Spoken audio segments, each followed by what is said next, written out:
Hello children, how are you all? I hope you all are hale and hearty, you all are fit and fine. So as you know, my name is Tanya Sharma. I teach you economics and political science in the Warrior Batch class 10th. Alright, so we have done first chapter of political science, that was power sharing. So now is the second chapter, like second subject of the first chapter, that is economics ka. We are doing development first chapter. Alright, so let's start without wasting any time. This is a recorded lecture, so I think it थोड़ा सा जल्दी खत्म हो जाएगा, and don't worry about the time. Alright, so let's start our first chapter of economics, that is development. Development नाम से ही हमें समझ आता है क्या है, एक पॉजिटिव सा हमें टर्म लगता है, बहुत अच्छा लगता है कि डेवलपमेंट हो रही है. फॉर एग्जांपल किसी पर्टिकुलर एरिया की डेवलपमेंट हो रहा है, किसी नेशन का डेवलपमेंट हो रहा है, एक पॉजिटिव सा वर्ड लगता है, एक बहुत अच्छा वर्ड लगता है, राइट. लेकिन डेवलपमेंट में और भी, जैसे कि है द गाय इज जंपिंग, तो इसको डेवलपमेंट की एक होती है सीढ़ी, तो वो सीढ़ी चढ़ रहा है, विच इज कहीं ना कहीं पॉजिटिव. सो डेवलपमेंट का मतलब जानने के लिए सबसे पहले हम इसके सिनोनिम्स देख लेते हैं. तो बेसिकली डेवलपमेंट जो होता है, जब हम डेवलपमेंट की बात करते हैं, डेवलपमेंट का मतलब हम एक और चीज़ से डिनोट करते हैं, दैट इज प्रोग्रेस. प्रोग्रेस मतलब उन्नति हो रही है, कुछ अच्छा हो रहा है, कुछ पॉजिटिव हो रहा है, ठीक है. डेवलपमेंट जब हम बात करते हैं किसी देश की या किसी भी चीज़ की, तो हम सिर्फ क्वालिटेटिव टर्म पे बात करते हैं ज़्यादा, रादर देन क्वांटिटेटिव, ठीक है. क्वालिटीज़ पे ज़्यादा बात करते हैं, क्वालिटेटिव, ठीक है. तो पूरे चैप्टर के अंदर ये एक ऐसे लगा लो क्रक्स मैं आपको बता रही हूँ, पूरे चैप्टर के अंदर जब डेवलपमेंट की बात करेंगे, we will be only talking about the qualities, ठीक है. द क्वालिटेटिव टर्म्स में हम बात करें, क्वांटिटेटिव टर्म्स में बात नहीं करेंगे, क्वालिटेटिव, ठीक है. कई बच्चों को होता है कि मैम पूरे चैप्टर का एक ऑब्जेक्टिव क्या है, मुद्दा क्या है. सो मुद्दा है कि हम डेवलपमेंट की बात कर रहे हैं इन क्वालिटेटिव टर्म्स, ठीक है. जब हम क्वांटिटी की टर्म्स करते हैं, क्वांटिटेटिव टर्म्स की बात करते हैं, वो हो जाता है ग्रोथ. कई बार हम ग्रोथ और डेवलपमेंट को हमेशा साथ में लेकर चलते हैं, but no, they are both different concepts, ठीक है. डेवलपमेंट, उन्नति, growth in a positive deals with qualitative terms. Growth, this is development. Growth on the other hand, जब हम हमेशा ना मिक्स कर देते हैं ग्रोथ और डेवलपमेंट को, नहीं. ग्रोथ जो होती है इकोनॉमिक टर्म्स के साथ, जब हम इकोनॉमी पढ़ते हैं, ग्रोथ कई बार नेगेटिव भी हो सकती है, मतलब वो कहीं ना कहीं क्वांटिटेटिव टर्म्स में आती है, ठीक है. तो हम हमेशा मिक्स कर देते हैं ग्रोथ को. Let's write growth on the other hand, ठीक है. एक लाइन हम ड्रॉ करते हैं और यहाँ पे लिखते हैं growth. Growth is different from development, ठीक है. ग्रोथ हम हमेशा क्वांटिटेटिव टर्म्स में डिनोट करते हैं, क्वांटिटी, क्वांटिटेटिव, ठीक है. हमें इसको मिक्स नहीं करना, दो अलग कॉन्सेप्ट्स हैं. लेकिन पूरे चैप्टर में हम पढ़ने जा रहे हैं ओनली एंड ओनली डेवलपमेंट. सिर्फ डेवलपमेंट की बात हो रही है और हम पूरे एग्जाम्पल्स देखेंगे. ये वाला जो है ना ग्रोथ, क्वांटिटेटिव, ये हम नेक्स्ट चैप्टर में पढ़ेंगे. थोड़ा सा सेक्टर्स ऑफ इंडियन इकोनॉमी, जो नेक्स्ट चैप्टर है हमारा इकोनॉमिक्स है, उसके अंदर हम बात करेंगे. But till now don't go deeper in side कि मैम ये क्या होता है. हाँ, ग्रोथ नेगेटिव भी हो सकती है, ये मैं बताती हूँ आपको क्यों होती है नेगेटिव, क्योंकि हम क्वांटिटी से डील करते हैं. It growth can be negative, जैसे यहाँ में लिखा कि it's a positive term. It can B negative, positive भी होती है, it can B negative, can भी लिख देते हैं, okay. So it growth can be negative, ठीक है, कैन बी नेगेटिव. लेकिन डेवलपमेंट को हमेशा हम पॉजिटिव टर्म्स में नोट करते हैं, ठीक है. नेगेटिव क्या है, ग्रोथ. बेसिकली जब हम किसी देश की ग्रोथ के बारे में बात करते हैं, तो हम उसकी इकोनॉमी के बारे में बात करते हैं कि इकोनॉमी में कितनी चीज़ें प्रोड्यूस हो रही है, इकोनॉमी बेसिकली हमारी पूरे देश में कितना पैसा जनरेट हुआ है, मोटा मोटा हम इसमें बात करेंगे, ठीक है. नेगेटिव जब होती है, फॉर एग्जाम्पल जैसे कोविड आ गया, तो इतने गुड्स, प्रोडक्शन, सर्विसेज प्रोड्यूस नहीं हुई हैं, तो उस चक्कर में हमारी ग्रोथ नेगेटिव हो जाती है. नेगेटिव मतलब इतना हमारे पास इकोनॉमी हमारी ज़्यादा अच्छी नहीं हुई. तो ये हम इतना डिटेल में नेक्स्ट चैप्टर में करेंगे, that is sectors of Indian economy, okay. So till now we are focusing on development, and development को हमेशा पॉजिटिव से माना जाता है, उन्नति, growth, and we are moving from the primary level to a higher level, secondary level, ठीक है. That is also development, that is a movement basically from primary to secondary level. तो इसको मूवमेंट भी बोल सकते हैं, from primary to secondary level. Alright,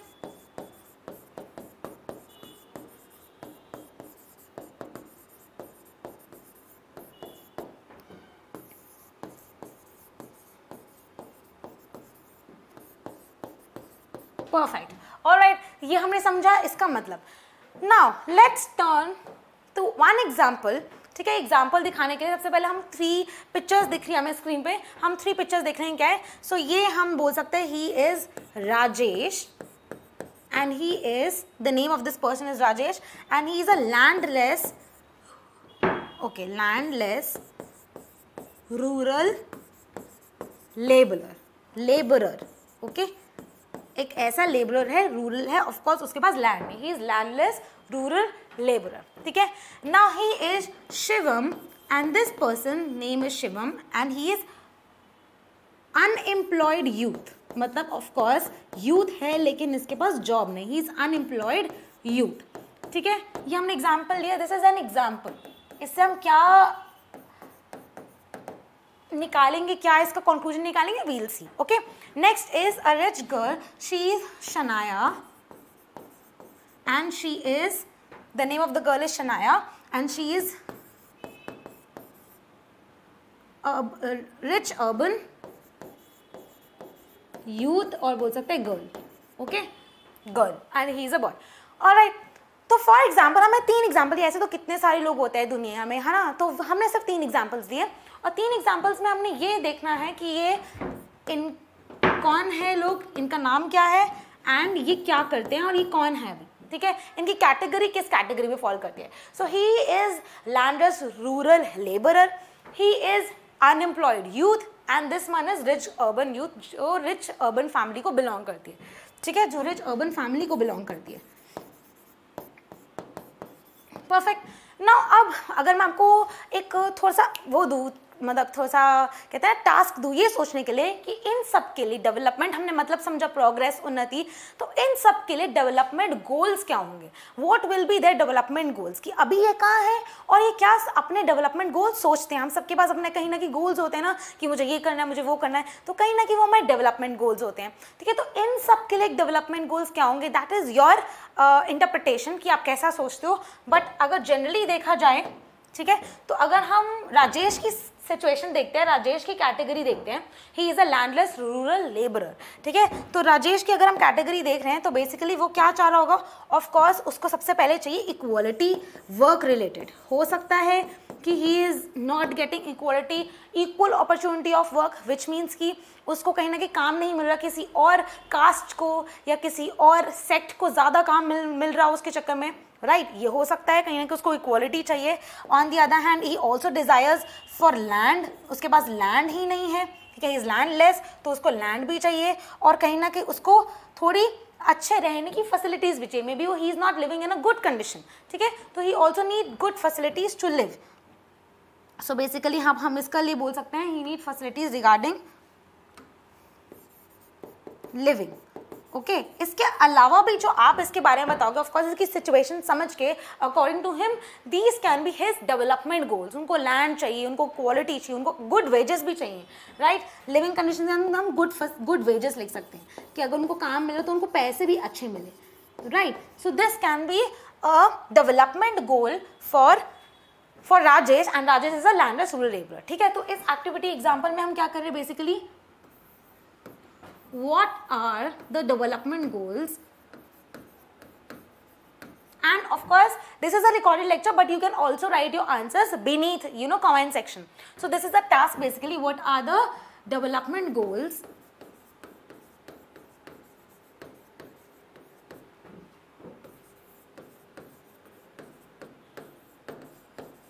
for below mentioned people, mentioned categories or people. Okay,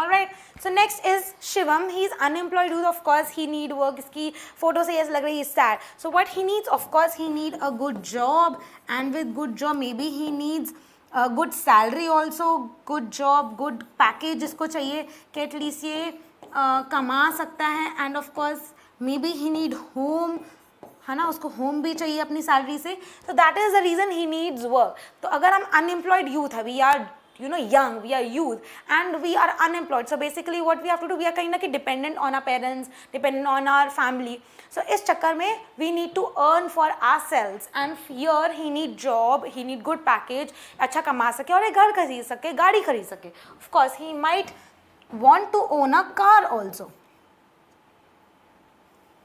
Okay, he might want to earn a car also. So these are the development goals for the unemployed youth. You can also write, okay, beneath the comment section. Now Shania is a rich girl from she's a rich girl from a rich family. She's a urban youth from a rich family. Basically she already owns a car, जिसे हम photo में देख सकते हैं. So what may be the development goals for this girl, that is Shania?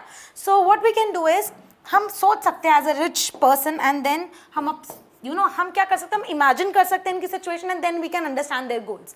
So first of all for Shanaya, maybe she already owns a car, so maybe she needs independent house. वो already अपनी family के साथ रह रही है, and she is rich also. So उसका development गोल ये हो सकता है कि उसको एक अपना खुद का इंडिपेंडेंट विला चाहिए. ठीक है, घर तो उसके पास है ही. She wants independent villa, she wants to open her own business.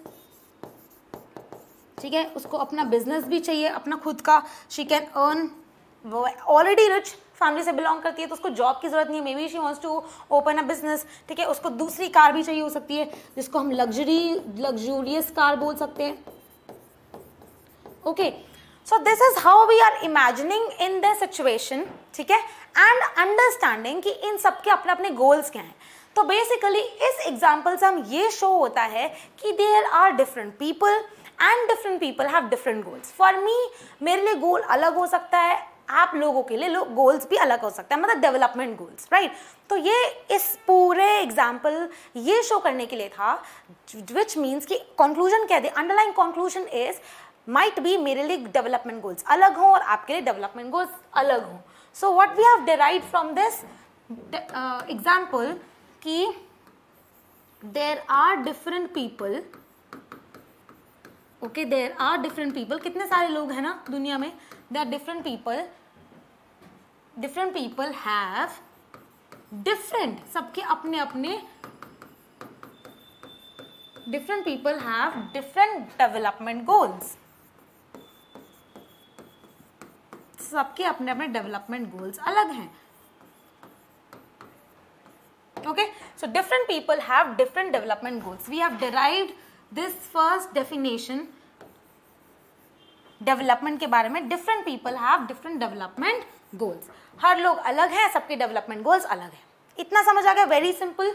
Okay, first thing we have derived. Next let's come to another example. ठीक है, हमने ये तो समझ लिया सब डिफरेंट लोगों के डिफरेंट मतलब डेवलपमेंट गोल्स होते हैं. ये बहुत ईजी है, आपके अलग है, मेरे अलग है, एंड इट्स ओके, इसमें कोई सही गलत नहीं है, right.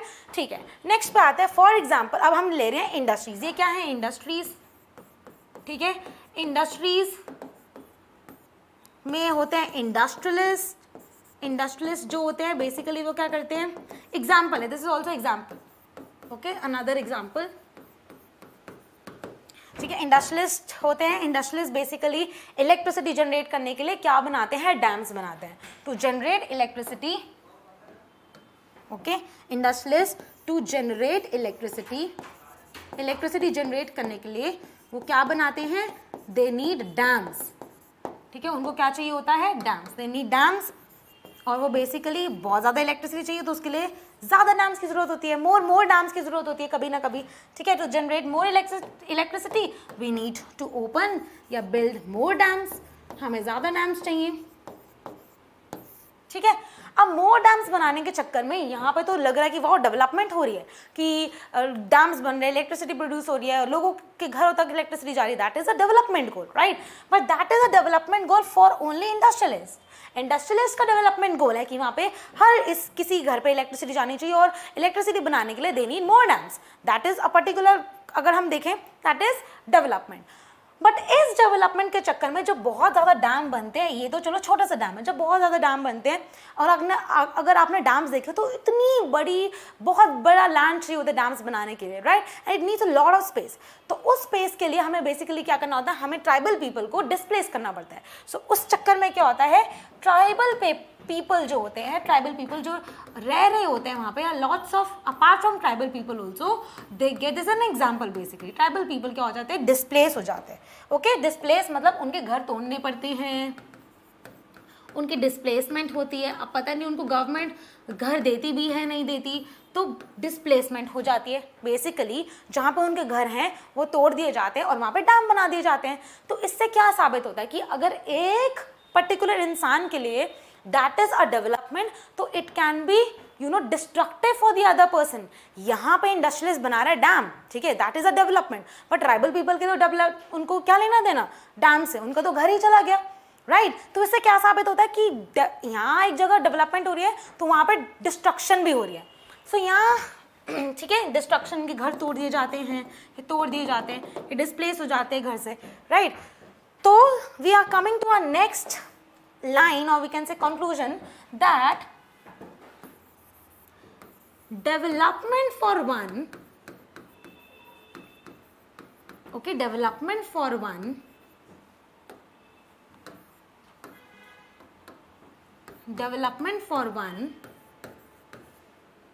can be destructive for another, can be destructive for another. मतलब किसी एक के लिए, इंडस्ट्रियलिस्ट के लिए डैम बनाना, इलेक्ट्रिसिटी जनरेट करना is a development, on the other hand it is destructive for the tribal people, right. तो development for one can be destructive for the other person. इससे हमें ये समझ आया, ठीक है, जो कि सच बात है। तो पहले हमने we did the first statement जिसमें हमने किया different people have different development goals. Second statement हमने किया development for one can be destructive for another, कि अगर एक के लिए डेवलपमेंट है दूसरे के लिए डिस्ट्रक्टिव है। इजी, आई एम रिपीटिंग दो बार बिकॉज समझ आ जाता है उससे, अच्छा, राइट। ओके, तो इससे एक और चीज़ आ जाती है, जैसे कि मैंने बोला कि मेरा डेवलपमेंट गोल अलग है, आपका अलग है, तो इसके लिए डिस्ट्रक्टिव जरूरी नहीं कि हर किसी के लिए वो डिस्ट्रक्टिव हो, तो उस चीज़ के लिए हम दूसरा वर्ड यूज़ करते हैं कॉन्फ्लिक्टिंग। मतलब मेरे लिए अगर मेरा गोल ये है तो आपके लिए गोल कोई और होगा। तो इसमें हमारा डिफरेंस ऑफ ओपिनियन होगा। बेसिकली इसमें कुछ सही गलत नहीं है कि ये सही है और ये गलत है, कुछ सही गलत बुरा अच्छा नहीं है, इट्स जस्ट दैट आपके लिए आपका गोल सही है, मेरे लिए मेरा गोल सही है। तो इसमें हम क्या कहेंगे, आपका और मेरा गोल अगर अलग है तो दैट इज कॉन्फ्लिक्टिंग। तो वहाँ पे बेसिकली कोई लड़ाई वाला कॉन्फ्लिक्ट नहीं है, it's just that there is a difference of opinion. तो यहाँ से एक और लाइन निकलती है, मतलब सेम ही है।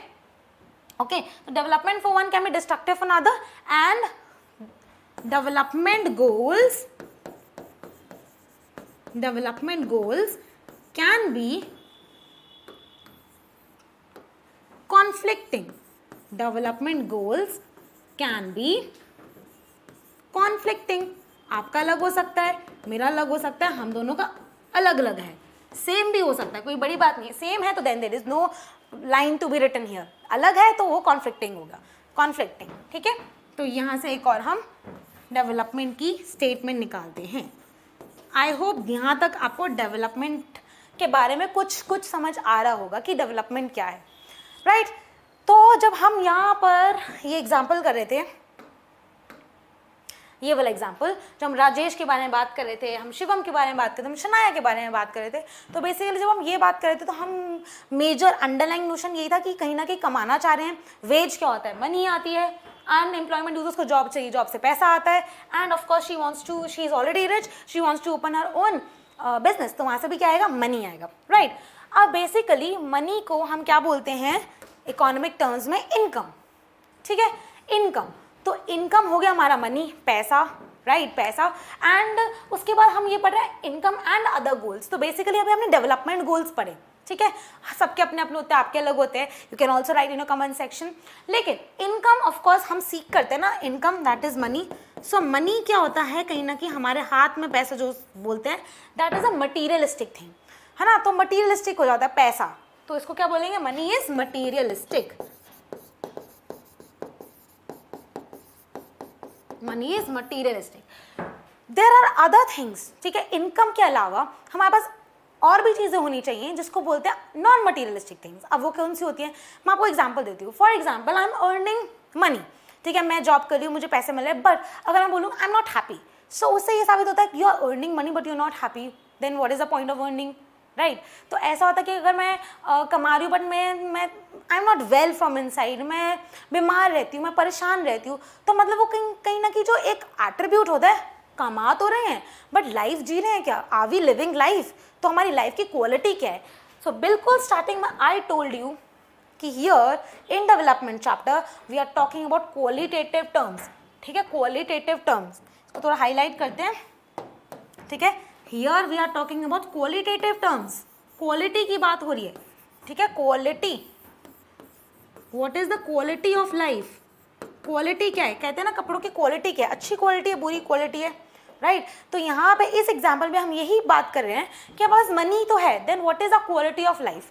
तो बेसिकली हमारा इनकम तो गोल होना ही चाहिए, क्योंकि पैसा तो कमाना ही है, that is the undeniable truth, पैसा तो चाहिए रहने के लिए, जीने के लिए, खाने के लिए, कपड़े पहनने के लिए, घूमने के लिए ना, we need money, but apart from money we also should have other goals.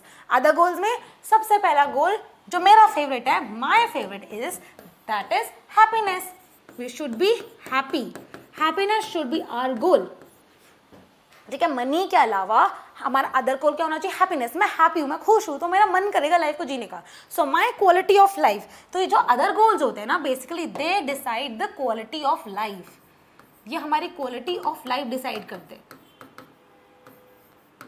ठीक है, ये हमारी क्वालिटी ऑफ लाइफ डिसाइड करते हैं। सबसे पहले इज हैप्पीनेस, मैं कमा रही हूँ and I am happy, cherry on top, बहुत अच्छी बात लगती है जब हम खुश होते हैं। तो नेक्स्ट हेल्दी, अगर मैं कमा भी रही हूँ एंड आई एम हेल्दी, तो ये भी चेरी ऑन टॉप वाली बात होगी, अच्छी बात होगी ये भी कि मतलब मैं बीमार नहीं हूँ, मैं स्वस्थ हूँ, और अगर हम स्वस्थ होते हैं, हम ठीक होते हैं, तो हम अच्छे से काम कर पाते हैं और हमारा मन लगता है काम में, राइट हम हेल्दी होते हैं और हमारा मन लगता है काम में और हम अच्छे से कर पाते हैं। अगर हम बीमार होते हैं, हल्का सा बुखार भी हो जाता है, हमारा ना रीडिंग करने का मन करता है, ना पढ़ाई करने का मन करता है, मतलब ऐसा लगता है कि सो जाओ, दवाई खा लो, ठीक हो जाओ, है ना, ऐसा होता है। लेकिन अगर हम हेल्दी हैं, विच मीन्स कि हम अच्छे से, हम बहुत प्रोडक्टिव होते हैं, हम काम भी कर सकते हैं, हम पढ़ाई भी कर सकते हैं, हमें मज़ा आता है बेसिकली। तो happiness, health, on the other hand is equality, हमें इक्वालिटी से ट्रीट किया जा रहा है बेसिकली कि I am working, I am earning money and for example कि मुझे इक्वालिटी नहीं मिल रही, मेरे जो आई थिंक फॉर एग्जाम्पल है, don't take it seriously because I am very happy with my work. So the thing is कि अगर जो को फैकल्टी हैं, फॉर एग्जाम्पल मेल है, उनको ज़्यादा प्रमोट किया जा रहा है, तो इसमें मुझे मज़ा नहीं आएगा, आई विल बी सैड, उनको मज़ा नहीं आ रहा काम करने में, है ना। But on the other hand मुझे इक्वालिटी से ट्रीट किया जा रहा है, अगर मेरे को फैकल्टी मेल भी हैं तो I am very happy with them and मुझे बहुत खुशी है। So which means equal, equality, gender equality है एंड बहुत अच्छी बात है, this is also very nice, okay. तो इक्वालिटी है, ऐसा कुछ नहीं है कि मेल को ज़्यादा प्रमोट कर रहे हैं, फीमेल को नहीं कर रहे, लेकिन in your subject, in your studies also ऐसा नहीं है कि मैम सिर्फ आंसर मेल से पूछती है, फीमेल से नहीं पूछती, या सिर्फ फीमेल से पूछती है, मेल से नहीं पूछती, तो that is also a part, right. But हम यहाँ पे उस वाले एग्जाम्पल पे नहीं आ रहे, हम सिर्फ इनकम एंड अदर गोल्स की बात कर रहे हैं। अगर हम कमाने के साथ साथ अपने अदर गोल्स भी देखें क्वालिटी ऑफ लाइफ का, we are talking about this thing here, वो वाला एग्जाम्पल भी ठीक है, ओके। सो इक्वालिटी है मेरी वर्क लाइफ में, आई एम वेरी हैप्पी, इक्वल है, कोई किसी से कम नहीं है, सबकी अपनी अपनी पोटेंशियल है, सबकी अपनी प्रोडक्टिविटी है और सब अच्छा कर रहे हैं। सो विच मीन्स कि इनकम तो मिल रही है, उसके साथ हैप्पीनेस भी मिल रही है, मेरी हेल्थ भी ठीक है, मेरे को इक्वालिटी भी मिल रही है, प्लस मुझे रिस्पेक्ट मिल रही है, मुझे सब बहुत तमीज़ से बात करते हैं and I am very happy with that, even children respect me and my work place में मुझे सब रिस्पेक्ट करते हैं, आई एम वेरी हैप्पी कि मुझे इज्जत भी मिल रही है ना। एंड ऑफ इसके बाद one more thing is, okay respect लिख देते हैं, ऑलरेडी लिखा हुआ है रिस्पेक्ट। अपार्ट फ्रॉम दैट मुझे फ्रीडम भी मिल रहा है, फ्रीडम, मैं फ्री हूँ, I am very much happy to teach what I am teaching, ठीक है, मेरे को फ्रीडम मिल रहा है, मुझे कोई रोक टोक नहीं है, ठीक है। एंड मुझे सराहाया जा रहा है कि okay what I am giving new ideas and everything, I am very happy, और मुझे अप्रिशिएट किया जा रहा है, तो मुझे फ्रीडम भी है, विच मीन्स कि पैसे के साथ साथ मुझे हैप्पीनेस भी मिल रही है, हेल्थ भी है मेरी अच्छी, इक्वालिटी भी है, मुझे रिस्पेक्ट भी मिलती है and I am getting freedom also, which means कि इनकम के अलावा ये वाले गोल्स तो फिर ज़्यादा अट्रैक्ट करते हैं, right. My favourite is happiness, तो इनको क्या बोलते हैं, नॉन मटीरियलिस्टिक गोल्स या फिर कहते हैं अदर गोल्स। तो इनको मटीरियलिस्टिक तो हो गया मनी, इनको बोलते हैं नॉन मटीरियलिस्टिक गोल्स, ठीक है। They don't give you money but they give you quality of life, ये आपकी क्वांटिटी ऑफ लाइफ बताती है आप कितना अर्न कर रहे हो in your life, but this tells you quality of life कि आपकी क्वालिटी ऑफ लाइफ कैसी है, ठीक है। तो अगर ये सब आपको मिल रहा है ठीक है, तो आप रहोगे हमेशा दुनिया के बहुत खुशनसीब इंसान. Okay, and I feel grateful because I am a खुशनसीब इंसान, right? So non-materialistic things, these are non-materialistic, realistic.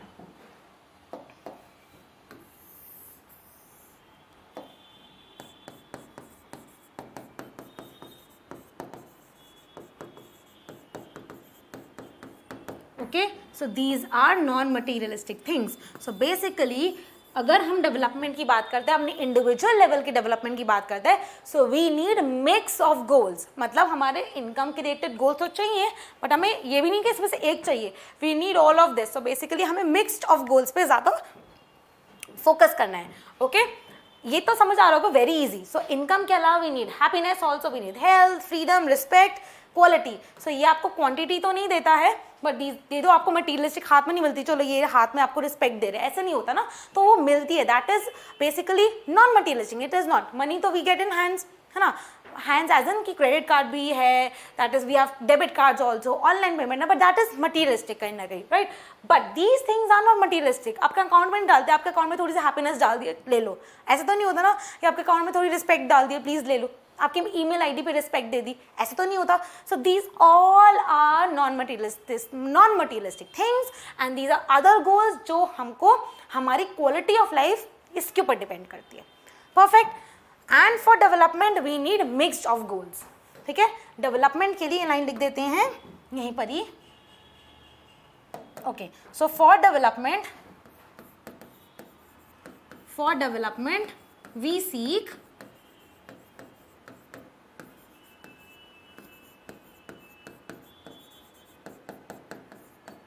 mixed of goals.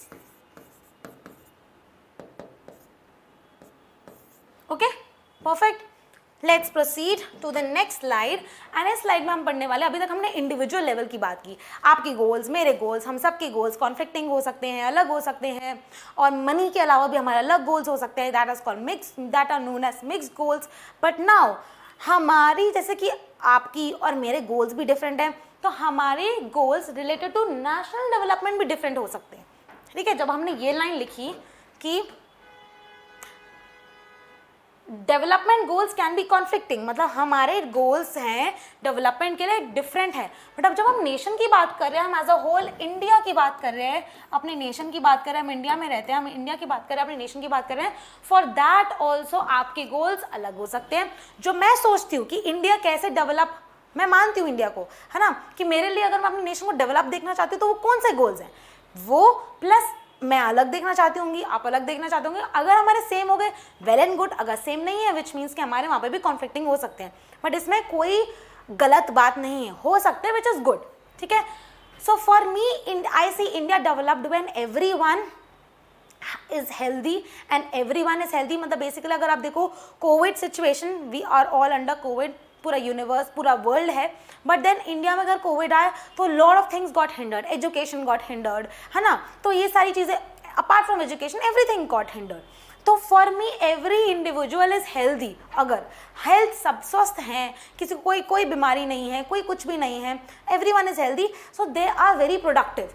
तो वो काम भी कर सकते हैं, ठीक है, वो वर्क भी कर सकते हैं, जॉब भी कर सकते हैं, and you can go to schools also, education भी हो सकती है. बट अगर हेल्थ ही नहीं ठीक तो आप कुछ भी नहीं कर पाओगे. सो माई हेल्थ के अलावा of course there are so many things which we seek for our nation's development. So I seek for me India should, everyone should be healthy, population should be healthy. Okay, I see India developed when the entire population is strong, health wise strong. Okay,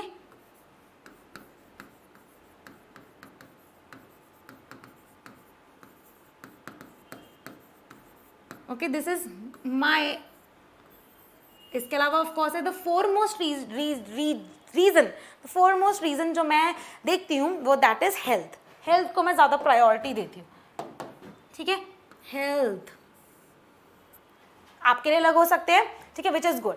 apart from health we can also see कि education है, then education के हिसाब से we can also see कि equality होनी चाहिए देश में भी, हाँ, these are also non materialistic. Income तो हम काउंट करते ही हैं, बट अपार्ट फ्रॉम दैट हम और भी देख सकते हैं, जैसे कि और बच्चों का होगा, ठीक है, we can write here equality होनी चाहिए, फ्रीडम ऑफ कोर्स मिलना चाहिए सबको, फ्रीडम ऑफ स्पीच होनी चाहिए, ऑलराइट, देन एजुकेशन अच्छा होना चाहिए हमारा, apart from education freedom of all the freedoms, हमारे राइट्स होने चाहिए अच्छे। So with all these things of course income हो गया मटीरियलिस्टिक थिंग्स और ये हो गए नॉन मटीरियलिस्टिक। मतलब देश के लिए भी, अगर हम नेशन के लिए भी सोचते हैं डेवलपमेंट गोल्स, वो भी हमारे अलग हो सकते हैं। तो ये लाइन हम लिख सकते हैं कि we can have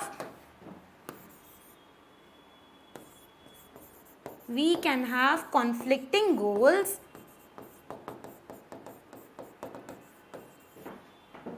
conflicting nation development goals,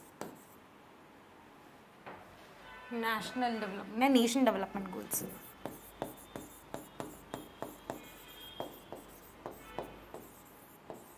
okay, हमारे नेशन के गोल्स भी कॉन्फ्लिक्टिंग हो सकते हैं,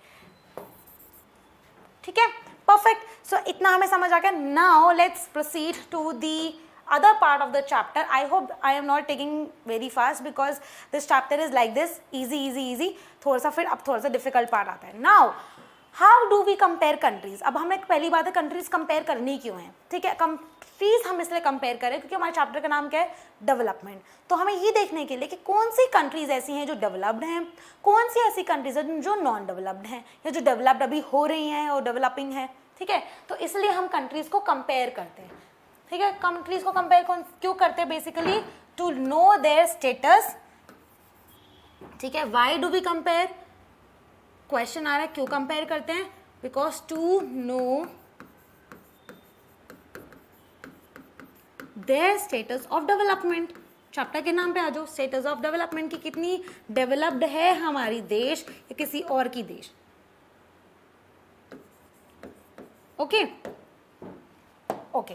सो सबसे पहले हम जब कंपेयर करते हैं कंट्रीज को, तो हम कंपेयर करते हैं on the basis of the income level, ठीक है। तो हमारे पास इनकम लेवल है जिसपे हम बेसिकली कंपेयर करते हैं, ठीक है।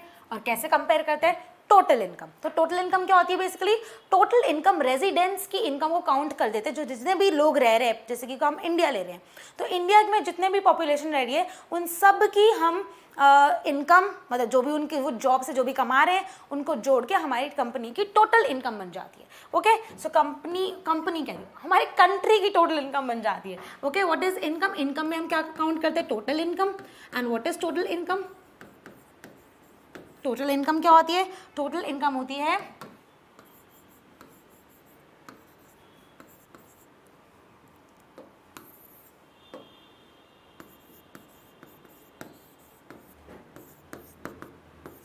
द सम ऑफ, सम का मतलब होता है प्लस करना, okay. Sum of the income of all the residents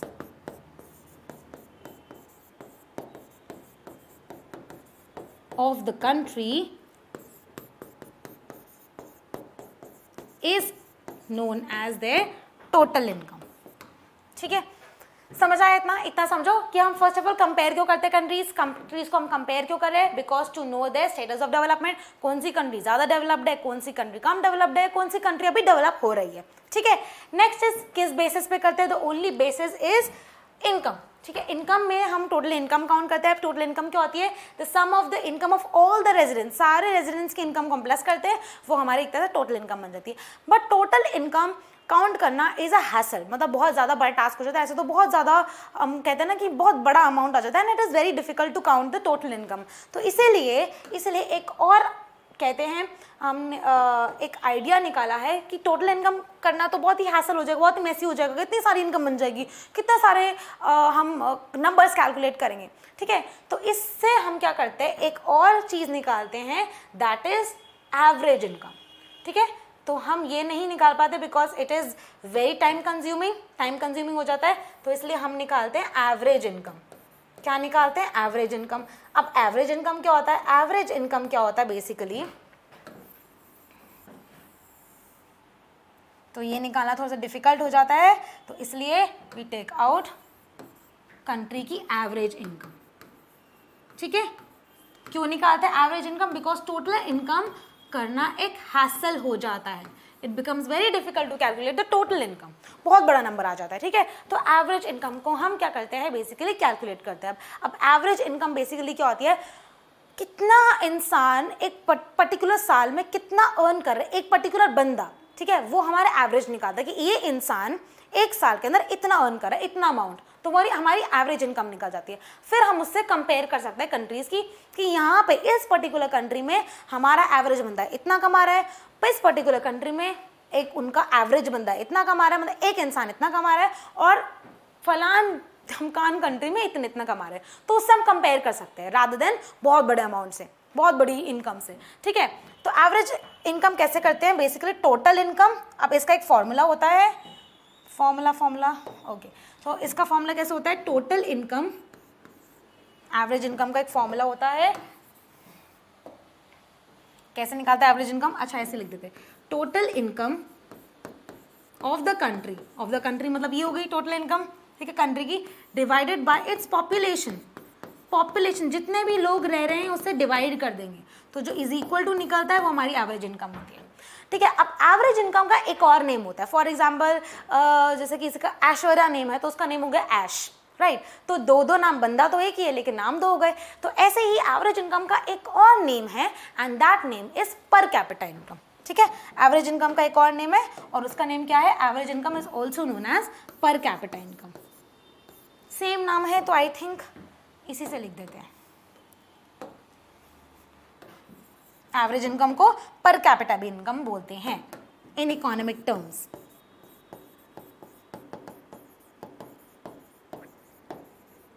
Okay, so what is per capita income? Per capita income is similar to average income, other name of average income, and it is calculated by total income of the country। जो हमारी ये है कि अब total income क्या होती है, सारे रेजिडेंट्स की इनकम को प्लस करके हम डिवाइड कर देते हैं इसकी पॉपुलेशन से, ठीक है, हमारी एवरेज इनकम निकल जाती है। This is the formula and the other name of पर capita income is average income. ठीक है, सेम ही है। और इससे क्या कर सकते हैं हम कंट्रीज को कंपेयर कर सकते हैं कि पर्टिकुलर कंट्री कितना का कमा रही है। ठीक है, नाउ ये आपकी बुक में लिखा है, but now of course change हो गया ड्यू टू ऑफ कोर्स ये 2017 का है आई थिंक आपका डेटाबेस आपकी बुक्स में, so we are sticking to NCERT as of now, but of course NCERT में ही दिया गया है। ठीक है, लाइक आई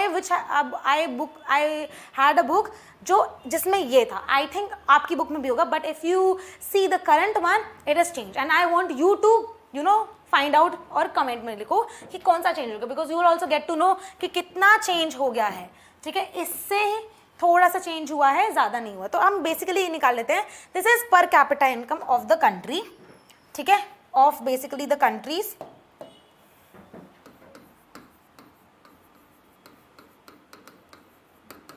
ठीक है, और ये बेसिकली वर्ल्ड बैंक ने निकाला है एंड यूएस डॉलर जिसका 1205, वो एक पर्टिकुलर इंसान अगर इतना कमा रहा है, ठीक है, एक एवरेज इंसान इतना कमा रहा है, एक पर्टिकुलर इंसान एक कंट्री में, वो रिच कंट्री कहलाएगी। ठीक है, देन कम्स यूएस डॉलर जो 1820 कमा रहा है एक इंसान, ठीक है, that will be middle income country, वो मिडिल इनकम कंट्री कहलाएगी जो मिडिल में आती है।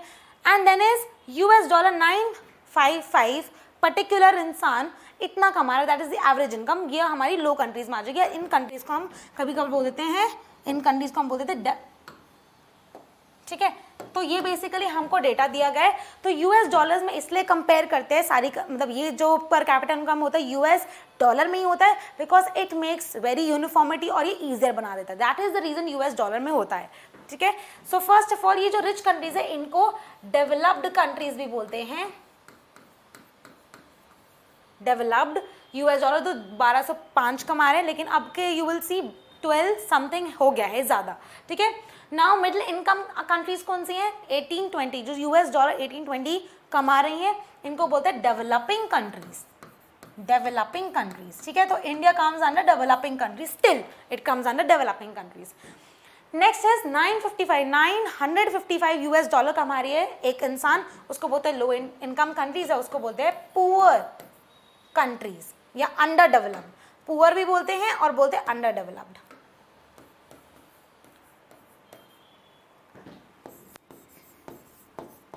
अंडर डेवलप्ड, ठीक है। So this is the criteria पर कैपिटा इनकम का, जो ऑफ कोर्स ऐसे कंट्रीज को कंपेयर किया जाता है। And you will find it and of course you will write inside.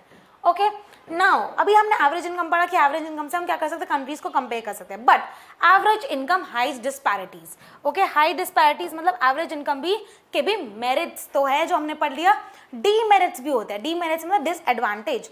First disadvantage यही है, एक ही डिसएडवांटेज है कि इट हाइड्स डिस्पैरिटीज, डिस्पैरिटीज को हाइड करता है। डिस्पैरिटीज को हाइड कैसे करता है? फॉर एग्जाम्पल, ये एग्जाम्पल आपका टेबल दिया गया, हम इससे करेंगे, ठीक है।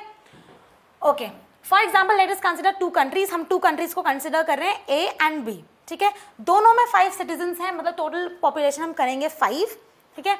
और दोनों में अलग अलग लोग अलग अलग पैसा कमा रहे हैं एवरेज, ठीक है। अब देखो, फर्स्ट कंट्री ए है और ये कंट्री बी है। फर्स्ट कंट्री में पहला इंसान कमा रहा है 9,500, दूसरा इंसान कमा रहा है 10,500, तीसरा इंसान कमा रहा है 9,800, चौथा इंसान कमा रहा है 10,000 and fifth person is earning 10,200, ठीक है। तो लगभग इनकी बहुत ज़्यादा डिस्पैरिटी नहीं, कुछ कम है कुछ ज़्यादा है हर एक इंसान की, ठीक है। नेक्स्ट आते हैं हम कंट्री बी पे। तो फर्स्ट, सेकेंड, थर्ड, फोर्थ, 4 बंदे 500 रुपये कमा रहे हैं और 5वां बंदा 48,000 रुपीज़ कमा रहे हैं। मतलब आप ये समझो कि एक कंट्री के अंदर लगभग लोग उतना आसपास कमा रहे हैं, लेकिन बी कंट्री में फर्स्ट, सेकेंड, थर्ड, फोर्थ 4 बंदे पुअर हैं, कमाई क्या रहे हैं, और एक बंदा तो रिच है, 48,000 रुपीज़ कमा रहा है। तो बेसिकली अगर हम एवरेज निकालेंगे, let's take out the average, अगर हम एवरेज निकालते हैं तो एवरेज का फॉर्मूला क्या होता है? एवरेज इनकम निकालने का फॉर्मूला क्या होता है? Total income. अगर हम इसकी टोटल इनकम करें, टोटल इनकम इज 50,000, राइट। 50,000 को हम डिवाइड करेंगे बाय 5, तो आंसर हमारा निकलेगा, अगर 50,000 को 5 से डिवाइड करें, आंसर विल बी 10,000। तो इसकी एवरेज क्या निकली? 10,000, ठीक है। ये भी 50,000 है सेम, और इसकी एवरेज भी क्या है? 10,000।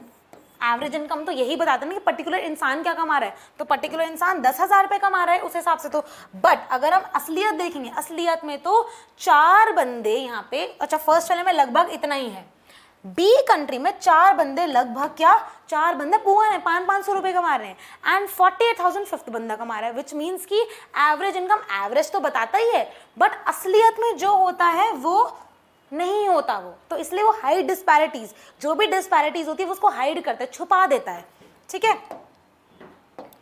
तो वो उसको छुपा देता है। सो ये देखो, ये 500, 500, 500 एंड 500, तो ये 4 लोग तो हो गए पुअर। और ये अगर आप किस कंट्री में रहना चाहोगे, ऐसी कंट्री में जहाँ पे इक्वल कमाई हो रही है, या ऐसी कंट्री में जहाँ पे बहुत सारे लोग पुअर और एक इंसान रिच है। अगर आप रिच हो गए उस कंट्री में, अगर आप ये हो तब तो ठीक है, बट अगर आप 500 रुपीज़ कमाने वाले हो, which means again you are considered as a poor, मतलब आप कम अच्छे से नहीं कमा रहे हो, ठीक है। तो basically average income hides disparities, average income hide करता है डिस्पैरिटीज। ये आपका सेम एनसीईआरटी में एग्जाम्पल है, that is the reason I took the same one. Okay, now इसमें यही है जो मैंने बोला है, even though the countries have identical average income, even though इन दोनों की आइडेंटिकल एवरेज इनकम है, आइडेंटिकल एवरेज इनकम है। A is preferred because it has more equitable distribution, मतलब इक्विटेबल डिस्ट्रीब्यूशन का मतलब होता है इसकी डिस्ट्रीब्यूशन लगभग अच्छी है, लोग अच्छा कमा रहे हैं, सेम लगभग कमा रहे हैं। In this country people are neither very rich nor very extremely poor, बहुत ज्यादा रिच भी नहीं है, बहुत ज्यादा पुअर भी नहीं है, ठीक है। लेकिन दूसरी में बी कंट्री में पुअर ज्यादा है एंड 1 पर्सन एक्सट्रीमली रिच, एक तो बहुत ज्यादा रिच है और बाकी सारे पुअर हैं। So what is basically, hence while average income is useful for comparison, it does not tell how income distributed। तो वो बेसिकली ये नहीं बताता कि इनकम कैसे डिस्ट्रीब्यूट हुई है पीपल के बीच में, ठीक है, एवरेज तो पता लग गया 10,000 पे एवरेज है, बट डिस्ट्रीब्यूट कैसा हुआ ये तो हमें एवरेज इनकम नहीं बताता. सो this is basically a demerit of average income. ठीक है, भले ही हमारी एवरेज इनकम इतनी हो डेवलप्ड कंट्री में, ये इंडिया में, बट पर्टिकुलर इंसान इतना कमा रहा है, that is a big question and that is of course can be misleading. हमें नहीं पता. तो अब हम जब रिच और पुअर की बात कर रहे हैं यहाँ पे अंदर कि ये लोग पुअर है और ये लोग रिच है, तो इसकी सिचुएशन क्या होती है. अब रिच और पुअर कंट्रीज के अंदर क्या होता है, बेसिकली ऐसी कंट्री जैसे कंट्री ए थी, उसके अंदर कोई रिच और पुअर नहीं था. ठीक है, for example this can be represented as country A. No rich और poor, basically we made the chairs and we use them. हमने ही चेयर बनाई और हम ही उसको यूज कर रहे हैं. तो नो रिच नो पुअर. ठीक है, no rich and no poor equal है. ठीक है, नो रिच नो पुअर लिखा ही ऊपर. कंट्री बी जहां पे एवरेज इनकम 4 लोगों की मतलब जो एक्चुअल कमाते that is 50, 500 500 500 and the fourth one earning 48,000. वहां पे वो कह रहे हैं कि सिचुएशन कैसे होती है. We made the chairs and he took the. हमने चेयरें बनाई हैं और ये ले गया चेयर, और ये 4 चेयर पे एक इंसान बैठा है और वो 2 चेयर पे 4 इंसान बैठे हैं. विच मीन्स कि यहाँ पे होती है, कहते हैं ना तानाशाही बेसिकली, कि डोमिनेंस होती है. जो रिच होते हैं वो डोमिनेट करते हैं पुअर को. This happens in the rich and poor countries. तो country with rich and poor. ठीक है, this happens in country A. So this can be represented by country B. ये 4 लोग वो हो सकते हैं जो 500 रुपए कमा रहे हैं, और ये इंसान हो सकते हैं जो 48,000 रुपीज कमा रहे हैं. Right, okay, I hope this is clear. Country with rich and poor. Okay, next income and other criteria. अब तक हमने डेवलपमेंट पढ़ा पर्सनल लेवल पे, उसके बाद हमने कंट्रीज को कैसे कंपेयर करते हैं वो भी पढ़ा. जब हम अपने बारे में बात करते हैं कि मेरा गोल क्या है, आपका गोल क्या है, तो उसके बाद हमने ये किया था ना कि इनकम के अलावा बेसिक, ये जो मेरी फेवरेट स्लाइड, नहीं ये वाली, this is my favourite slide, income and other goals. Income के अलावा हमें ये सब चीज़ें भी चाहिए. तो ऐसे ही जब हम देश की बात करते हैं तो देश के लिए भी जब हम नेशनल इनकम की बात करते हैं, पूरे देश की बात कर रहे हैं, तो वहां पे भी इनकम के अलावा we need other criteria. And that criteria can be, क्या हो सकता है, ओके, इनकम ऑफ कोर्स. जब हमने एवरेज इनकम कर ली, ऐसे कैलकुलेट करते हैं, income can be calculated as average income. Right, जो हम कंपेयर करके पता लगाते हैं.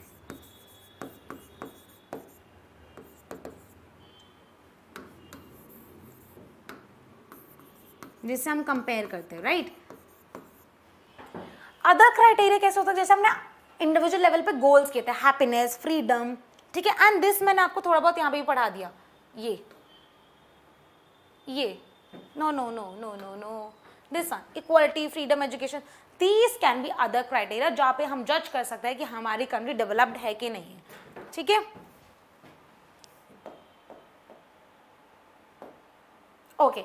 तो अदर क्राइटेरिया इनकम का क्या हो सकता है, वही जो अभी हमने किया, एजुकेशन. ठीक है, then health, freedom, equality,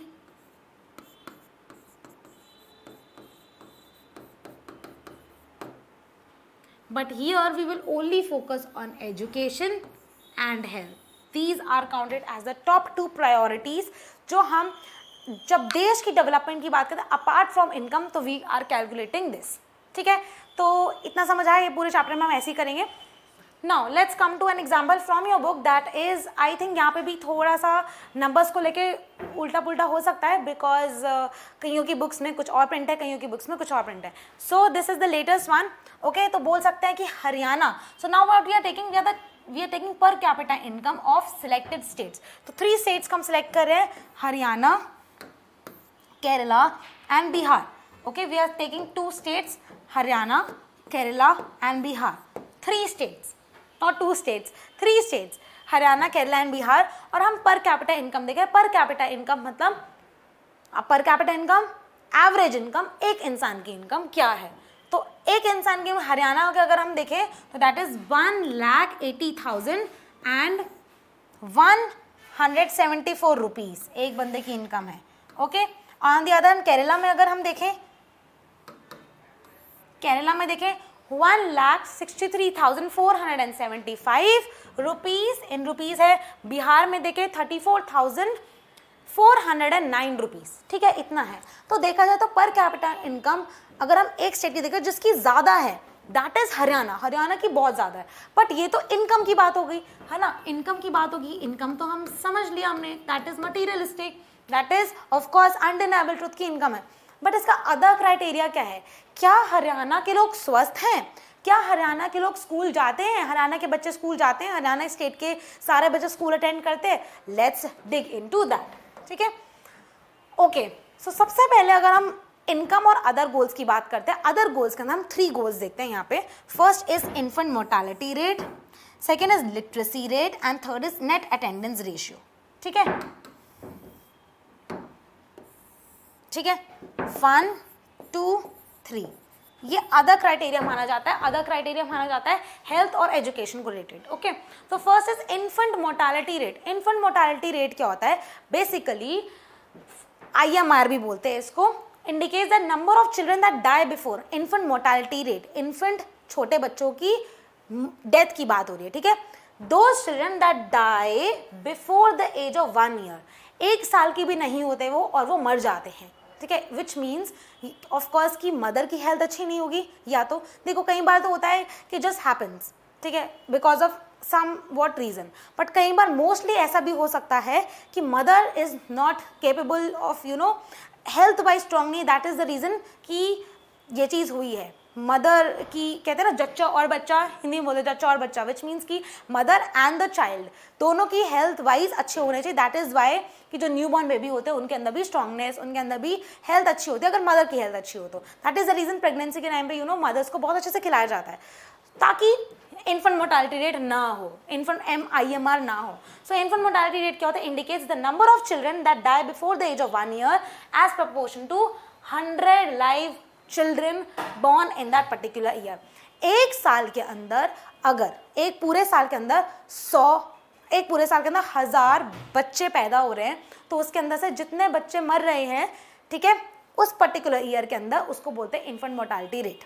proportion count किया जाता है, 1000 बच्चों में अगर बॉर्न हुए तो मरे कितने, ठीक है, और 1 साल के अंदर ही अंदर मर गए, मतलब पैदा होती, it is not new born but 1 year के अंदर अंदर उनकी डेथ होगी, ठीक है। तो that is infant mortality rate. Literacy rate measures the proportion of literate population. Literate population वो होती है जिनको पढ़ना और लिखना आता है।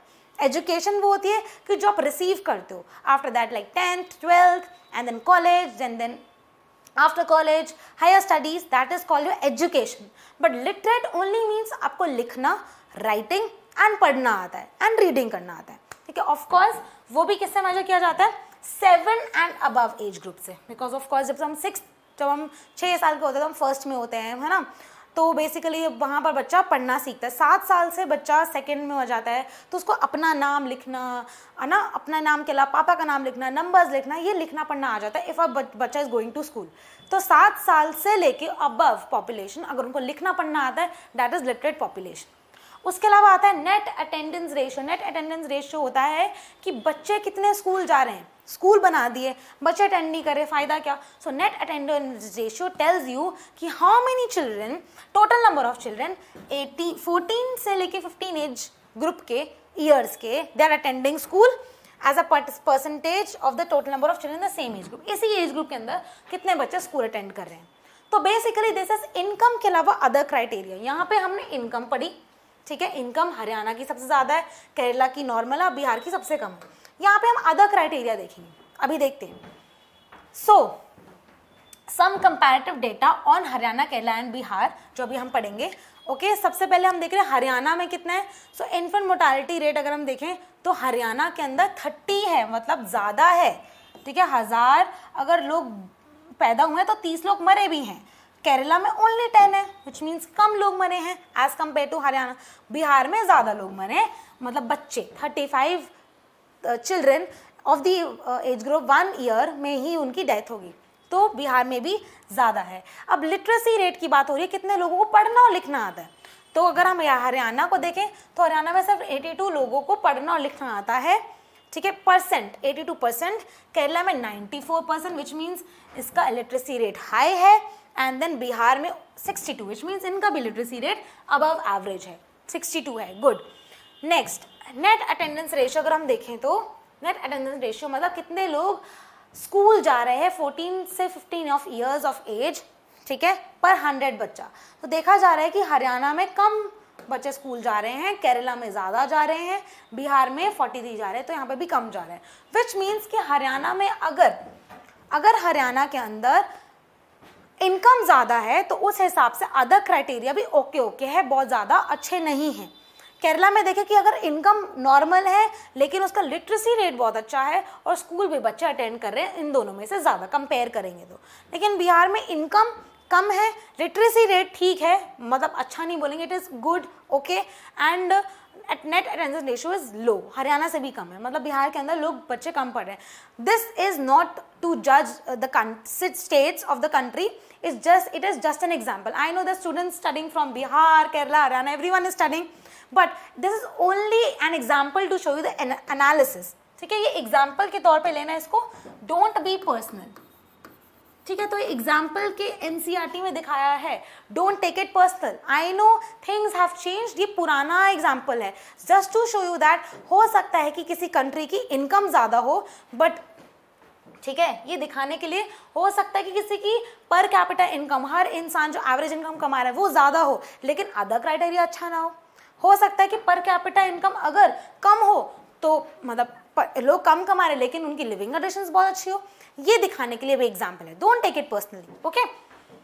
समझ आया। सो बेसिकली हमने ये पढ़ा इनकम एंड अदर क्राइटेरिया, और इसके अंदर हमने 3 जो कहते हैं डेफिनेशंस भी पढ़ी, ठीक है, ये इंपॉर्टेंट है, ये तो इसमें बुक में ऐसे दी हुई है बट दीज आर इंपॉर्टेंट, इसके फिल इन द ब्लैंक्स, इसके एमसीक्यूज बनते हैं। So infant mortality rate, literacy rate और नेट अटेंडेंस रेशियो हम यहाँ पे लिखते हैं, ठीक है, जो हमने पढ़ी। First is infant mortality rate,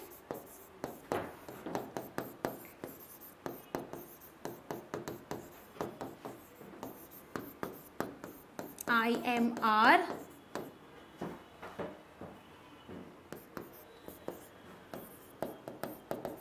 literacy rate, net attendance ratio,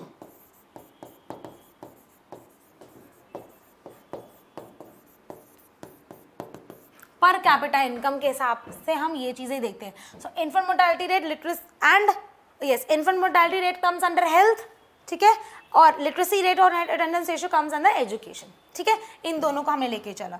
तो this is this and education is ये दोनों, ओके, परफेक्ट, चलो very good, let's move forward and we are coming to public facilities. Now public facilities के अंदर क्या पढ़ेंगे, for example अगर मैं बोलूँ कि हमारे पास स्कूल्स कैसे आए, अगर हम स्कूल में पढ़ रहे हैं तो वो कैसे आए, तो नॉर्मल एग्जांपल ये है कि वहाँ पे नीड इकट्ठी हुई कि बहुत सारे बच्चों ने स्कूल्स में पढ़ना है, वो नीड इकट्ठी हुई कि हाँ भाई स्कूल्स होने चाहिए एजुकेशन के लिए, तब जाके स्कूल्स बने, राइट। अगर वहाँ पे नीड ही ना होती स्कूल्स की, अब एक बच्चे पढ़ने वाला होता है, सिर्फ इस बच्चे को ही पढ़ना है, बाकी और किसी को हमें नीड ही नहीं है स्कूल पढ़ने की, ऐसा होता हो सकता था, नो, फिर तो स्कूल बनता ही नहीं। तो बहुत ज़्यादा जब कलेक्टिव नीड आती है तो गवर्नमेंट उस हिसाब से कलेक्टिवली डील करती है, ठीक है। तो यहाँ पे हम बात कर रहे हैं गवर्नमेंट की, हम पब्लिक की बात कर रहे हैं, यहाँ पे हम बात करें गवर्नमेंट की, गवर्नमेंट, ओके। तो बेसिकली डेवलपमेंट के अंदर जब किसी देश की डेवलपमेंट काउंट करी जाती है तो government plays an important role, ठीक है। गवर्नमेंट के हाथ में बहुत सारी चीज़ें होती हैं, वो उस चीज़ को मोल्ड करके अच्छा भी कर सकती है, मोल्ड करके खराब भी कर सकती है। So government plays an important role, और गवर्नमेंट क्या करती है, government works collectively for the collective good. Collective का मतलब होता है बहुत सारे लोगों का देखभाल करती है, वर्क्स फॉर कलेक्टिव गुड, मतलब एक के लिए नहीं करेगी, वो कितने सारे लोग रह रहे हैं उन सब के लिए करेगी, देश के लिए, राइट। तो अब जैसे कि गवर्नमेंट कलेक्टिव गुड करती है तो वो प्रोवाइड करती है पब्लिक फैसिलिटीज, ठीक है, पब्लिक को फैसिलिटी प्रोवाइड करती है, पब्लिक को क्या प्रोवाइड करती है, फैसिलिटी, उसको बोलते हैं पब्लिक फैसिलिटीज, ठीक है। इतना समझ आ गया। एक और चीज कि अगर हमारी पॉकेट में मनी है, money can not buy us non materialistic things, ये तो हम पहले ही पढ़ चुके हैं। फेवरेट स्लाइड पे आ जाते हैं एक और बार, this is my personal favourite slide. तो मनी हमारी पॉकेट में, money can not buy us covid free environment, हो सकता है कि हमारे पास बहुत सारे पैसे, प्लीज पैसे ले लो और कोविड को हटा दो, हो सकता है ऐसा, इट इज नॉट पॉसिबल, ठीक है। Money can not buy us a pollution free environment, कि अगर मैं एक पर्टिकुलर एरिया में रह रही हूँ, यहाँ पे बहुत ज्यादा पोल्यूशन है और मैं बोलूँ कि प्लीज पैसे ले लो और ये सारा पोल्यूशन हटा दो, हो सकता है? No, it can not be possible. क्यों नहीं पॉसिबल? सबसे पहले इट इज नॉट पॉसिबल अगर हम कलेक्टिवली उस चीज को ना देखें। फॉर एग्जाम्पल, कोविड को हटाने के लिए हम मास्क ही ना पहने, हम वैक्सीनेशन ही ना लगाएं, तो कोविड हटना मुश्किल, मतलब नामुमकिन हो जाएगा कि कोविड कभी जाएगा ही नहीं। So if we collectively deal with the problems, अगर हम खुद ही डील कर सकते हैं प्रॉब्लम्स को, यस, अगर हम कलेक्टिवली इकट्ठे एकजुट होके यूनिटी में मेंटेन करें ये सब चीज़ें कि हाँ हमें कलेक्टिवली इस चीज़ से लड़ना है, या इकट्ठे होके हमें एकजुट होके एक तरफ होके इस चीज़ को डील करना है, then it can be possible, ठीक है। सबसे पहला रीज़न तो ये कलेक्टिव में बहुत ताकत होती है, साथ में बहुत ताकत होती है, ठीक है, एकता बोलते हैं इस चीज़ को। देन कम्स गवर्नमेंट भी कलेक्टिव गुड के लिए फोर्स करती है, हम सबको अच्छी तरह से मैनेज करते हैं, कलेक्टिव के लिए पब्लिक फैसिलिटीज़ प्रोवाइड करती है। दो चीज़ें हमने पढ़ी, दो different statements. First of all कि हमें किसी चीज़ से अगर निकलना है तो हम इकट्ठा कलेक्टिवली करें, राइट, कलेक्टिव मतलब इकट्ठा होके, and money can not buy us non materialistic things, ठीक है। तीसरी चीज़, गवर्नमेंट हमारे लिए कलेक्टिव गुड के लिए वो करती है, सब कलेक्टिव के लिए, हम सबके लिए एज यू नो इकट्ठा हम सबके लिए मेंटेन करती है कुछ चीज़ें। अब वो चीज़ें क्या है यहाँ पे देख लेते हैं फटाफट। गवर्नमेंट हमारे लिए पब्लिक व्हीकल्स निकालती है, पब्लिक ट्रांसपोर्ट होते हैं ना, पब्लिक बसेस और रेलवे, ये सब गवर्नमेंट ही करती है ना, this is for public good. Public transport होता है, ठीक है। गवर्नमेंट स्कूल्स होते हैं, कितने सारे गवर्नमेंट स्कूल्स हैं, गवर्नमेंट बनाती है हम सबके लिए, ठीक है। पब्लिक हॉस्पिटल्स होते हैं, गवर्नमेंट हॉस्पिटल्स,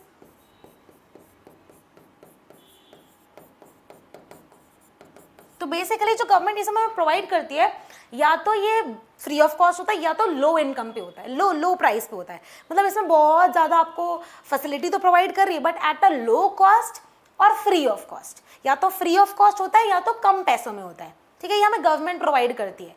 दो चीज़ें याद रखनी है, हमेशा फ्री नहीं होता, कभी कभार फ्री ऑफ कॉस्ट होता है एंड कई बार लो कॉस्ट पे होता है, ठीक है। So government provides us facilities which are of low cost और फ्री ऑफ कॉस्ट, कभी कभी और यूज कर रहे हैं, ठीक है, एंड नहीं है, हो कभी भी कुछ भी हो सकता है। अब जैसे कि गवर्नमेंट प्रोवाइड करती है food grains to the poor, ठीक है, अगेन या तो वो प्रोवाइड करती है लो कॉस्ट पे, राशन कार्ड्स बना दिया, तो फ्री ऑफ कॉस्ट। और फ्री ऑफ कॉस्ट कब होता है, मैं भी वो उसका एग्जांपल देती हूँ। फॉर एग्जांपल कोविड सिचुएशन हो जाती है तो वहाँ पे government provides free of cost की फ्री के तुम ग्रेन्स ले लो, आटा चीनी चावल बेसिक चीज़ें, ठीक है, तुम फ्री ऑफ कॉस्ट लो। But now situation gets normal तो of course they charge low amount, बहुत ही कम अमाउंट पे करती है, ठीक है।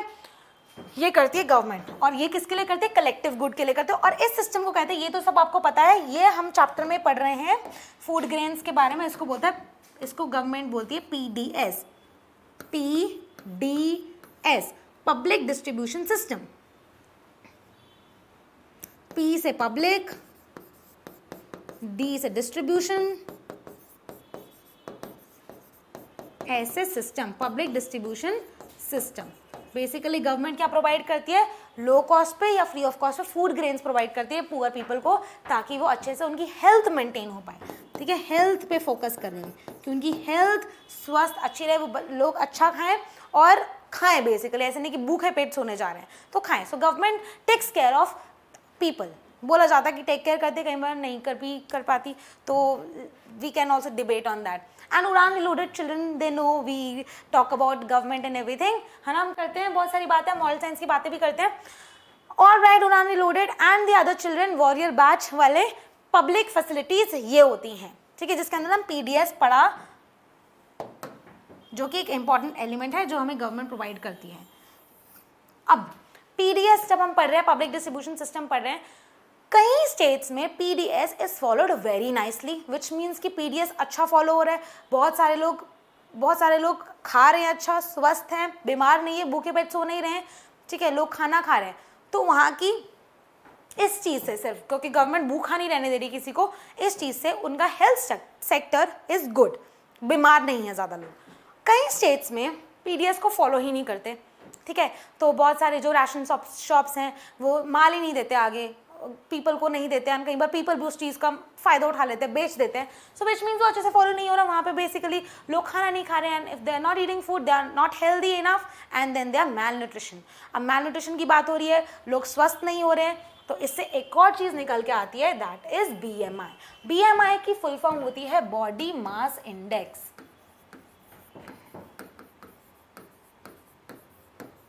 क्या होती है? Body mass index. अब बॉडी मास इंडेक्स क्या होता है? बेसिकली हमारा बॉडी मास इंडेक्स कैसे कैलकुलेट होता है? हाइट और वेट के हिसाब से. ठीक है, तो बेसिकली बॉडी मास इंडेक्स हमें ये बताता है कि कितने लोग मैल न्यूट्रिशन हैं, मैलनरिश्ड, और कितने लोग हेल्दी हैं. ठीक है, इसमें एक होमवर्क है, अभी बताती हूँ होमवर्क क्या है इसमें. Okay, so body mass index malnourished बताता है कितने लोग हैं और हेल्दी. बेसिकली इसका कंपेयर करके हमें डिवीजन बताता है, ये दोनों चीजें बताता है. Okay, body mass index healthy या नॉन हेल्दी लिख लेते हैं, इज इजी. ठीक है, कितने हम स्वस्थ हैं, हेल्दी हैं या अनहेल्दी हैं. ठीक है, तो दो चीजें होती है. सबसे पहले हमारी ली जाती है वेट. वेट लिया जाता है इन केजी. सो BMI का फॉर्मूला होता है, BMI is calculated as, formula is weight in, weight लिया जाता है पहले, वेट इन केजी. ठीक है, वेट हमारा, जैसे कि वेट, इसका वेट काउंट कर रहे हैं तो वेट लिया जाता है in KG. And height, weight and height. So weight के अकॉर्डिंग, अगर मेरी हाइट के अकॉर्डिंग अगर मेरा वेट बहुत ज़्यादा है तो मैं ओबीज कहलाऊंगी. ठीक है, वेट के अकॉर्डिंग, अगर मेरा हाइट के अकॉर्डिंग मेरा वेट बहुत कम है तो मैं वीक कहलाऊंगी. अगर फिर हाइट के अकॉर्डिंग मेरा वेट ठीक है बिल्कुल, तो I M nourished, like I am good, I am healthy. So BMI हमें बताता है कि हम ओबीज हैं, वीक हैं, या हम हेल्दी हैं, नॉर्मल है हमारा वेट. तो ये अब बॉडी मास इंडेक्स का मैंने हर जगह बताया भी हो. वैसे there is a particular number. BMI exact क्या होता है, 19.5 से क्या क्या होता है, ये आप नीचे लिखोगे कमेंट सेक्शन में. This is your homework. ठीक है, फॉर्मूला आई एम राइटिंग. और इस पर क्या होता है, हाइट जो होती है, हाइट से डिवाइड किया जाता है. हाइट मीटर्स में होती है और मीटर का स्क्वायर कर देते हैं, मीटर का स्क्वायर रूट कर देते हैं. ये हमेशा याद रखना है बच्चे. वेट और हाइट का डिवीजन कर देते BMI निकालने के लिए. No, but weight is equal to height in metre square. Height का मीटर स्क्वायर हो जाता है. ठीक है, तो जो BMI निकलता है, BMI हमें बताता है कि हम क्या है, ओबीज हैं. ठीक है, पर्टिकुलर BMI हमें बताता है कि हम ओबीज हैं, नॉर्मल हैं, या मैल नरिश्ड हैं, या फिर हम वीक हैं, कि हमें खाने की जरूरत है, हमारा हेल्थ अच्छा नहीं है, मैल नरिश्ड.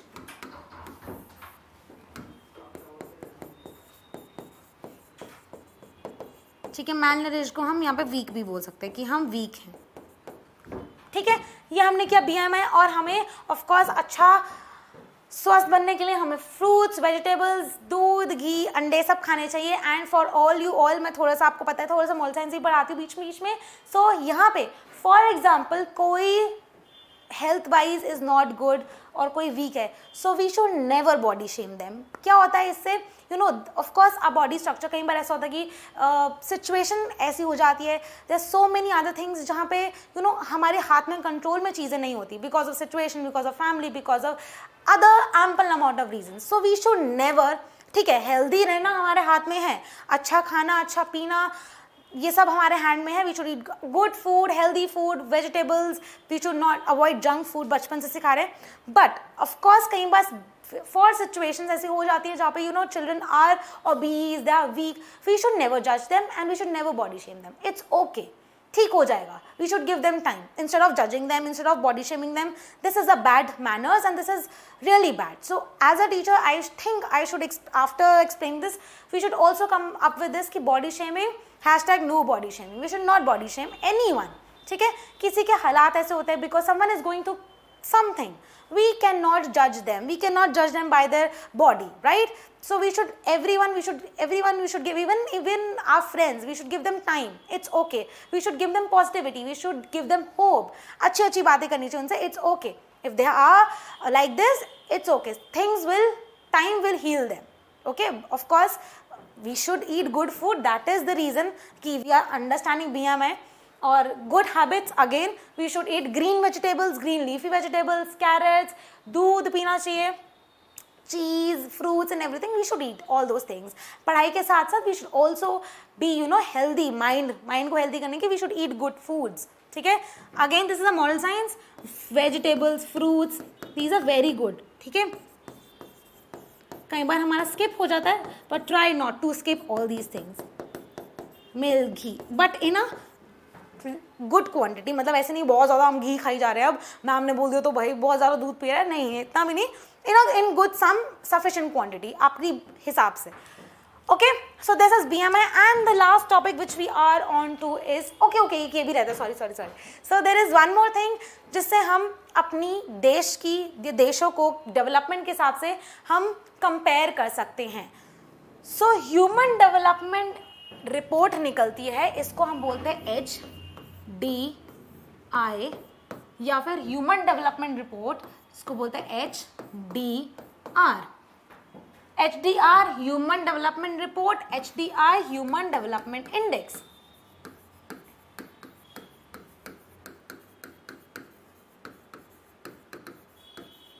ठीक है, दिस इज पब्लिश्ड बाय, इसको कौन पब्लिश करता है? UNDP. इसको कौन पब्लिश करता है? UNDP. UNDP is United Nation Development Programme. United Nations Development Programme. ठीक है, तो जो हमारा HDI और HDR बेसिकली, इससे भी हम क्या करते हैं? कंट्रीज को कंपेयर करते हैं. We compare countries. ठीक है, इससे भी हम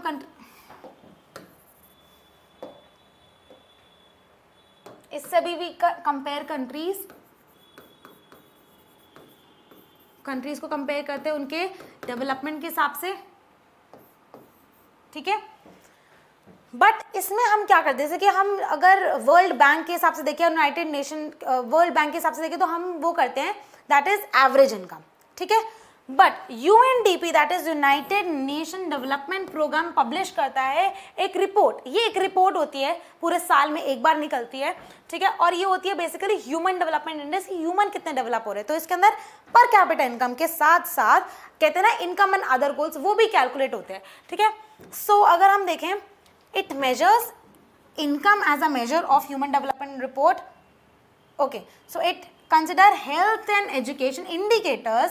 ठीक है, with income as a measure of development. ठीक है, तो डेवलपमेंट इनकम के हिसाब से एजुकेशन और हेल्थ को भी काउंट किया जाता है इस रिपोर्ट के अंदर. All right, so UNDP compares the countries based on education levels of the people, their health status and per capita income. तो इनकम के हिसाब से income plus health status plus education, तो इससे भी कंपेयर की जाती कंट्रीज. लेकिन ये कौन कंपेयर करता है? UNDP कंपेयर करता है. और कैसे कंपेयर करता है? थ्रू अ रिपोर्ट कंपेयर करता है. एक रिपोर्ट बनाते हैं. ठीक है, साल में एक बार एक रिपोर्ट बनाते हैं, और उस रिपोर्ट को बोलते हैं HDR ह्यूमन डेवलपमेंट रिपोर्ट, और उस रिपोर्ट का नाम होता है HDI या फिर HDR. दोनों का मतलब सेम है, कुछ अलग अलग नेम नहीं है. जैसे पर कैपिटा इनकम को एवरेज इनकम बोलते हैं, HDR सेम होते हैं. ठीक है, अब इसका एग्जांपल भी देख लेते हैं. इसका एग्जांपल अगर हम देखें, this is also of 2017 I guess. Yes, 2017. Some data regarding India and its neighbours. India और उसके नेबर्स की कंट्री है ये. श्रीलंका में अगर हम ग्रॉस नेशनल इनकम देखें तो 11,326 है.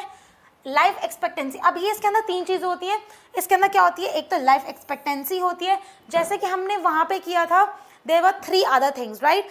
Literacy rate plus there was, अगर हम एजुकेशन में देखें तो there was literacy rate, net attendance ratio.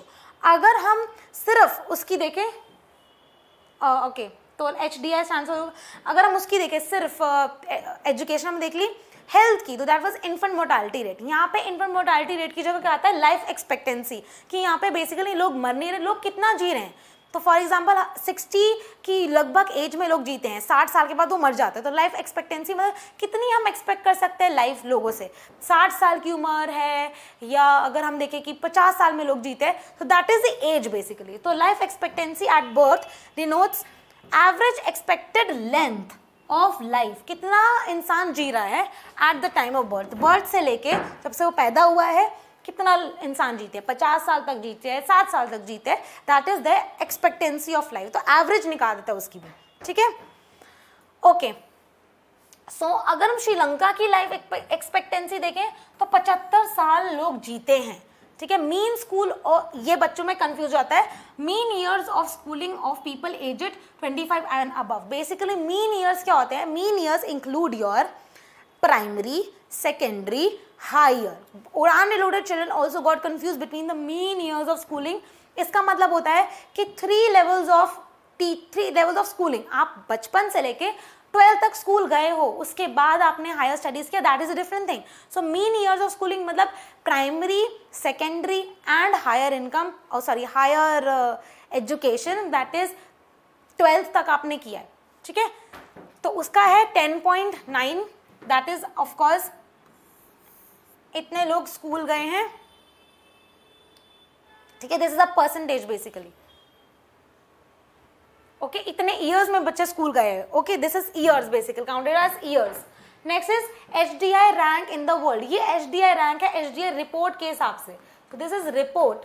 तो रिपोर्ट में क्या है, 76 नंबर पे वो पूरे एक्चुअली क्या होता है, एक लिस्ट बनाते हैं, और ये क्या करता है, HDI रिपोर्ट करता है, पूरे कंट्रीज का लेवल बताता है कि नंबर 1 पे ये है, नंबर 2 पे ये, नंबर 3, सो बहुत सारी कंट्रीज को इन्वॉल्व करते हैं। तो श्रीलंका कम्स ऑन 76 रैंक, ये एक रैंक निकालता है HDI, ठीक है। HDI रिपोर्ट के अंदर क्या निकालता है,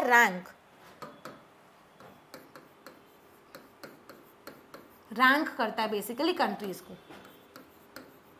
उस रिपोर्ट से कंट्रीज को रैंक करता है, ओके।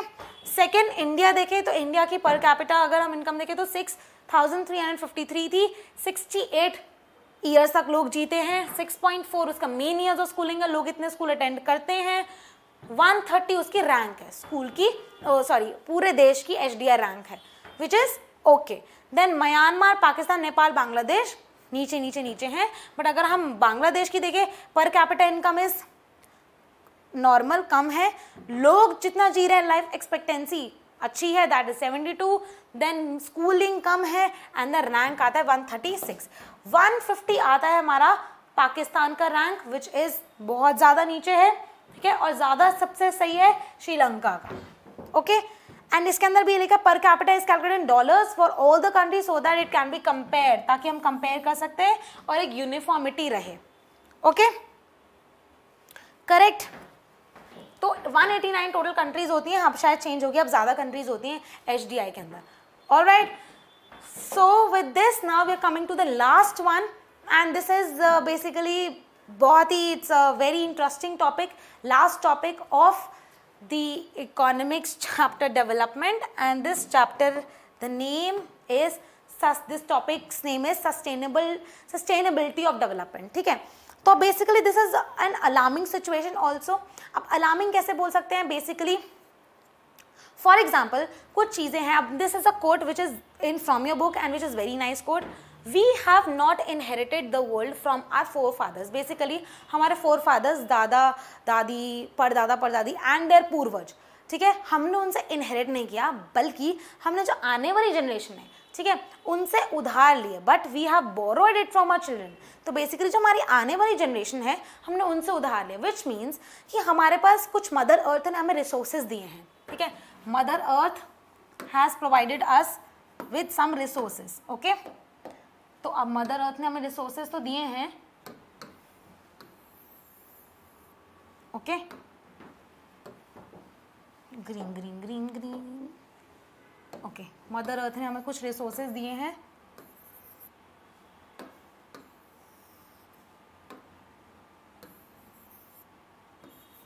ठीक है, this is our mother earth, mother earth ने हमें कुछ रिसोर्सेज दिए हैं and those resources of course are limited in nature.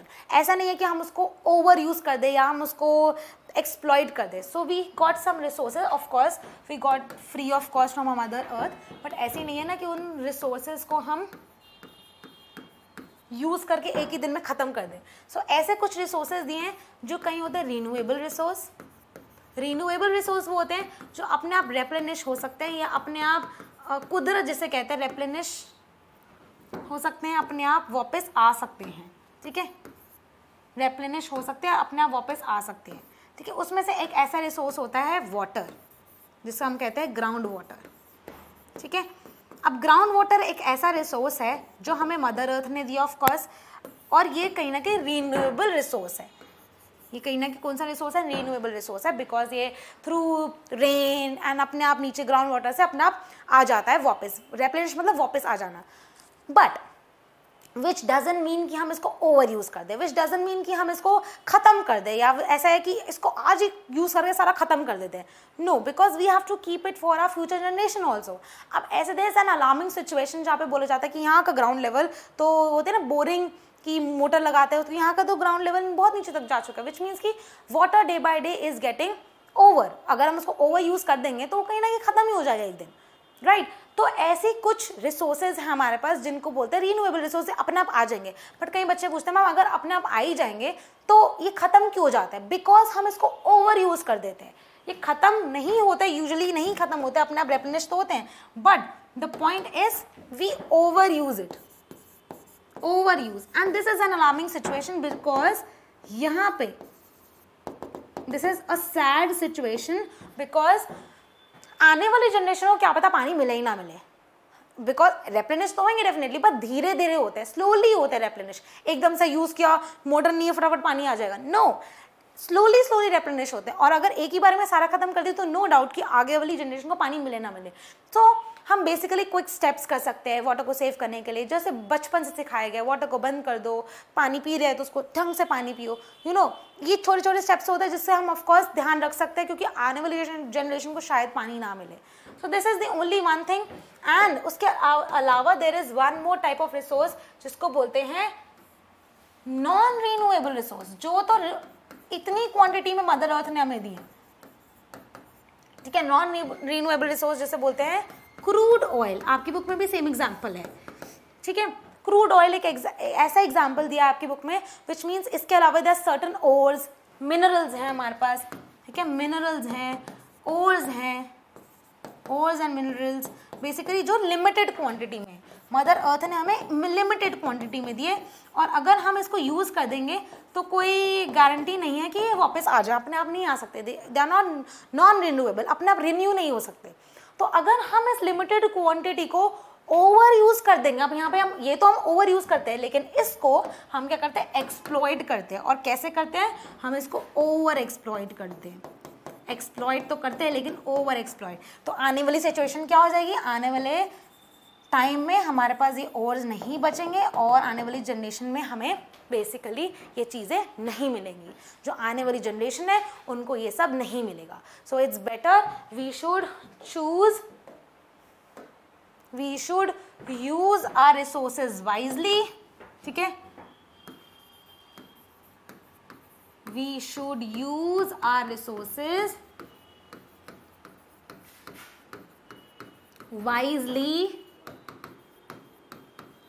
We should try not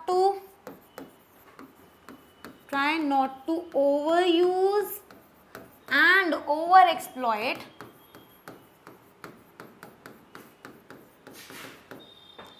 our resources, and small steps related. हम कहते हैं ना कि मेरे एक पानी नल का बंद करने से क्या हो जाएगा, no, that also matters. So taking small steps matters.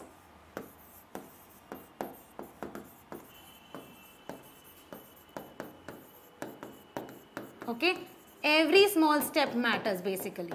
Okay, so we should be happy that we are using our resources. Okay, and हमें grateful रहना चाहिए. One more thing, we should be grateful and thankful to Mother Earth.